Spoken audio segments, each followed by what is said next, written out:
मैंने आपको बोला था कि मैं सिंगापुर आ रहा हूँ। डेट फाइनलाइज हो गया है। मैं 25 अगस्त संडे सिंगापुर में हूँगा। जो मुझसे मिलना चाहते हैं, नीचे दिए गए व्हाट्सएप नंबर में मुझसे संपर्क करें या ईमेल दिया गया है उससे संपर्क करें। मेरा टीम आपसे बात करेगी। हिंदी और इंग्लिश में सेपरेट मीटिंग होगा। नमस्कार, फिर पैसा बोलता है में आपका स्वागत है। मैं आनंद श्रीनिवासन। आज मार्केट ऊपर खुली, 150 पॉइंट ऊपर खुली थी। अब जब मैं बात करने के लिए तैयार हो रहा था 135 पॉइंट ऊपर थी। एक समय 109 110 पॉइंट तक नीचे आई थी, लेकिन आज कल की तरह नीचे आने की संभावना बहुत कम है, क्योंकि बैंक निफ्टी भी 580 पॉइंट ऊपर है। गोल्ड 6,660 रुपया में है, 10 रुपया नीचे आ रही है। टाटा मोटर्स ने एक ऐलान कर दिया है, जो रिकॉर्ड डेट है वो सितंबर 1 होगा। इस रिकॉर्ड डेट किस ये चीज़ के लिए है कि जो टाटा मोटर डीवीआर शेयर्स हैं उनको टाटा मोटर्स शेयर्स में कन्वर्ट किए जा रहे हैं। ये डीवीआर की अगर आपके पास 10 शेयर हो तो आपको 7 शेयर टाटा कंपनी का मिल जाएगा, टाटा मोटर्स का। इसको कैपिटल रिडक्शन बोल रहे हैं। तो ये 10 का 7 हो रहा है। ये रिकॉर्ड डेट सितंबर 1 है। अगर आप टाटा मोटर डीवीआर पे ट्रेड कर रहे हैं और अक्सर खरीदते हैं तो मेरा सलाह है कि आप 28 अगस्त से इसे ट्रेड करना बंद कर दें, क्योंकि 1 सितंबर रिकॉर्ड डेट होगा और जिसका नाम रिकॉर्ड्स में है उसको ही टाटा मोटर्स का शेयर मिलेगा। तो आप इससे इस सब्र से काम लें और इससे ट्रेड करना बंद कर दें 28 अगस्त तक। अगर आपके पास 100 शेयर्स की टाटा डीवीआर हैं तो आपको 70 स्टॉक टाटा मोटर का मिल जाएगा। अगले 1 साल में ये सिलसिला जारी रहेगा और दोनों कंपनी को अलग किया जाएगा। एक पैसेंजर व्हीकल कंपनी होगी और दूसरी कमर्शियल व्हीकल कंपनी। सो आपको 2 कंपनीज का शेयर मिलेगा। इसके और आपके पास टाटा टेक्नोलॉजीज का शेयर भी होगा और टाटा कैपिटल्स का शेयर भी होगा, जिसको आपको मिलेगा क्योंकि टाटा मोटर फाइनेंस को टाटा कैपिटल से मर्ज किया जा रहा है। तो दूसरा न्यूज़ ये है कि मार्केट में होंडा मोटरसाइकिल का पगड़ा भारी है। वो एक कंपनी अव्वल नंबर पे पहुंच गई है। 18,93,000 टू व्हीलर्स उन्होंने बेचा है। ये सब मोटरसाइकिल्स हैं और हीरो मोटर्स को 18,000 ही बिक सके, ये तो लाजमी था, क्योंकि हीरो मोटर्स का जॉइंट वेंचर टेक्नोलॉजी पार्टनर ही होंडा ही था। और इसके कारण होंडा जब सेपरेट हुआ तो हीरो मोटर्स ने बहुत साल के लिए परमिशन नहीं दिया। इसी कारण के लिए आज होंडा का पगड़ा भारी होकर वो हीरो से आगे चल गया है।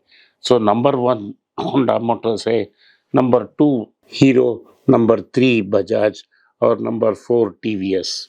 तो इसमें से हमको साफ है कि होंडा बढ़त ले लिया है। ये मैं बोल रहा था ये होगा, क्योंकि दुनिया का सबसे बड़ा common platform motorcycle Honda Motors ने होंडा के जरिए लॉन्च किया था। जो टू व्हीलर थी, मार्केट जापान में उन्होंने क्रिएट किया, जो दूसरा विश्व युद्ध की इमीडिएटली बाद उन्होंने किया।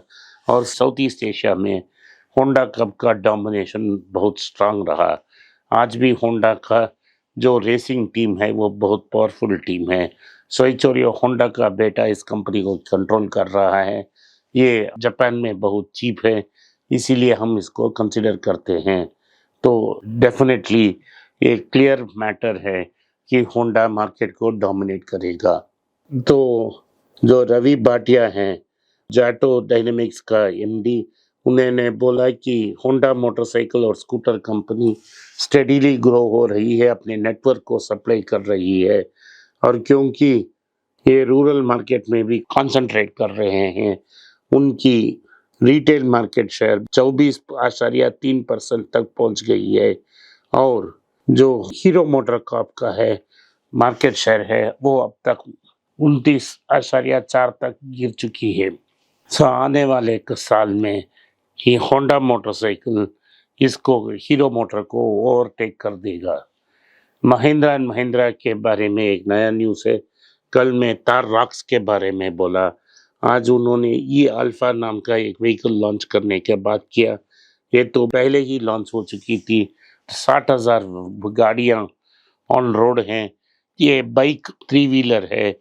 इससे पैसेंजर भी यूज कर सकता है, कमर्शियल व्हीकल के लिए भी यूज कर सकते हैं। ये मोटरसाइकिल से कम दाम में मिल रही है। तो महिंद्रा महिंद्रा जो कमर्शियल और ऑटो के लिए भारत के सबसे बड़े इलेक्ट्रिक थ्री व्हीलर कंपनी हो गया है। तो इसका कंपटीशन का इम्पैक्ट बजाज और टीवीएस पे पड़ेगा, पियागो पे पड़ेगा। और कितना जल्दी ये लोग कैचअप करते हैं उतना बेहतर है। ये अल्फा उन स्टेट में नहीं मिलेगा जहां ऑटो रिक्शा की सेल्स बैंड है। जो महिंद्रा थ्री व्हीलर कंपनी बेचती है वो थ्री व्हीलर और फोर व्हीलर भी बेचती है। फोर व्हीलर का नाम है महिंद्रा जीरो और ये मार्केट डोमिनेट कर रही है। Federation of auto dealers association और सीएम के बीच, society of Indian automobile manufacturers के बीच वार्तालाप हो रहा है। जो वर्ड्स एक्सचेंज हो रहे हैं क्योंकि फटा की क्लेम है लगभग 7 लाख गाड़ियां डीलर के पास है। और लेकिन जो मैन्युफैक्चरिंग कंपनीज हैं वो बोल रहे हैं सिर्फ 4 लाख गाड़ियां हैं उनके पास। तो 3 लाख गाड़ियां मिसिंग हैं। गाड़ियों का मतलब ये सब फोर व्हीलर्स हैं। तो लगभग 2.5 करोड़ की माल डीलर्स के पास फंसा है। मैन्युफैक्चरर्स बोल रहे हैं कि डीलर्स झूठ बोल रहा है। डीलर्स बोल रहे हैं हमारे कंपनी को आके देखिए। ओवरऑल मैटर ये है कि सेल्स की कमी हो रही है और इसके कारण ये एक्सचेंज ऑफ वर्ड्स हो रही है। और जब मैं रिटेल डीलर से पूछता हूँ तो पब्लिक सेक्टर बैंक्स जो सबको लोन पहले देते थे उन्होंने साफ बोल दिया है कि वो सिर्फ सैलरीड को लोन देंगे। तो उनकी मतलब से ये बोल रहे हैं कि आप फेडा बोल रही है आप प्रोडक्शन एडजस्ट कीजिए, स्टॉक डंप मत कीजिए, होल्डिंग कैपेसिटी हमारा नहीं है। तो ऑटो डीलर्स और सीएम के बीच ये टग ऑफ वार चल रही है। हमें पता नहीं कौन झूठ बोल रहा है कौन सच बोल रहा है। ओला इलेक्ट्रिक शेयर्स ने एक 7 दिन में डबल होगी। इनका वैल्यूएशन टेस्ला से ऊपर है। टेस्ला सेल्स करती है, टेस्ला प्रॉफिटेबल है, टेस्ला अपने आप को गाड़ी नहीं बेचती है। ये सब ओला कर रहा है तो ये बबल जल्दी ही बस्ट हो जाएगा। अंबानी ने शीन को इसलिए लाया ताकि वो ट्रेंट के साथ टक्कर ले। तो ट्रेंट की जो सेल्स हैं वो ट्रिपल हो चुकी हैं और प्रॉफिट्स हैं 12 टाइम इंक्रीज हो गई है प्री पैंडेमिक लेवल से। जो 4 साल के पहले सिर्फ 80 स्टोर्स थे आज 560 स्टोर्स हैं।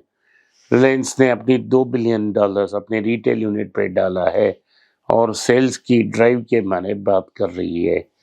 अंबानी ये सोच रहे हैं कि एक ब्लॉकबस्टर आईपीओ होगा जहां से वो रिलायंस रिटेल को स्पिन ऑफ कर देगा क्योंकि उनको एक पोजीशन चाहिए फास्ट फैशन बिजनेस में। तो ये चाइनीज ई कॉमर्स ब्रांड से तैयब कर कर उनका पोजीशन स्ट्रेंथन कर रहे हैं।